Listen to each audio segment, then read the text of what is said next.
વડોદરામાં કોંગ્રેસનું વિરોધ પ્રદર્શન 7 કાઉન્સિલરોના સસ્પેન્શન મુદ્દે લોલીપોપ ચોકલેટ વિતરણ સાથે અનોખો વિરોધ।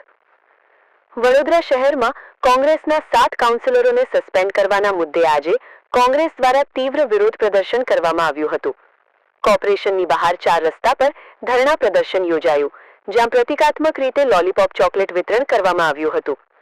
આ કાર્યક્રમમાં વડોદરા શહેર કોંગ્રેસ પ્રમુખ ઋત્વિક જોશી, વિપક્ષ નેતા ચંદ્રકાંત શ્રીવાસ્તવ તેમજ મોટી સંખ્યામાં કોંગ્રેસના કાઉન્સિલરો અને કાર્યકર્તાઓ હાજર રહ્યા હતા।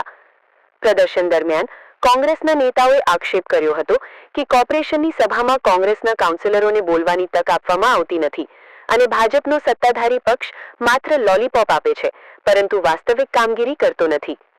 કોંગ્રેસે વધુમાં જણાવ્યું કે લોકશાહી પ્રણાલીને દબાવવાનો પ્રયાસ થઈ રહ્યો છે અને અન્યાયપૂર્ણ રીતે કાઉન્સિલરોને સસ્પેન્ડ કરવામાં આવ્યા છે।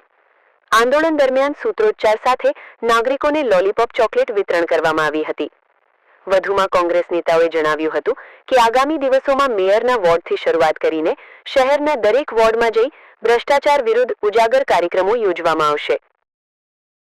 ભ્રષ્ટ ભાજપના શાસકો દ્વારા બજેટની મિટિંગમાં ચર્ચા ના કરવા માટે જે વડોદરાની પ્રજા ટેક્સ ભરે છે, વેરો ભરે છે અને એમના પરસેવાના રૂપિયાનું જે બજેટ એટલે કે 7,609 કરોડનું બજેટ ક્યાં વાપરવાના, કેવી રીતે વાપરવાના, એના પ્રશ્નોની ચર્ચા માટે જ્યારે અમારા 7 કાઉન્સિલરો એ સભામાં ઊભા થયા બોલવા માટે, ત્યારે આ લોકોએ મેજોરિટીના જોરે અમારા 7 કાઉન્સિલરોને સભા પૂરતા આ લોકોએ સસ્પેન્ડ કર્યા અને 5 મિનિટમાં બજેટ મંજૂર કરી દીધું। આ વડોદરાના ઇતિહાસમાં પહેલી વખત આવી ઘટના બની છે, કારણ કે 20 તારીખ સુધી બજેટની ચર્ચા ચાલવાની હતી। લોકસભા, વિધાનસભા બધે બજેટની ચર્ચા ચાલે છે, પરંતુ વડોદરામાં આ ભ્રષ્ટ શાસકોએ જે વિકાસથી બૂમો પાડે છે એટલે એ લોકોએ માત્ર વિનાશ કર્યો છે અને આ લોકોએ ભ્રષ્ટાચારની ચરમસીમા વટાવી છે। આજે ફાયર બ્રિગેડના સંસાધનો હોય, સ્મશાન હોય, રોડ રસ્તા હોય, તમે જુઓ આરોગ્યની સુવિધા, બધામાં 2 ટાઈમ પીવાનું ચોખ્ખું પાણી નથી આપી શકતા આ બીજેપીના નેતાઓ। ત્યારે આ ભ્રષ્ટાચારી ચેરમેન અને મેયર સામે કોંગ્રેસ પાર્ટીએ આંદોલનનું રણસીંગું ફૂંક્યું છે। આવતીકાલે વડોદરા શહેરના મેયરના વોર્ડથી અમે આંદોલનની શરૂઆત કરીશું।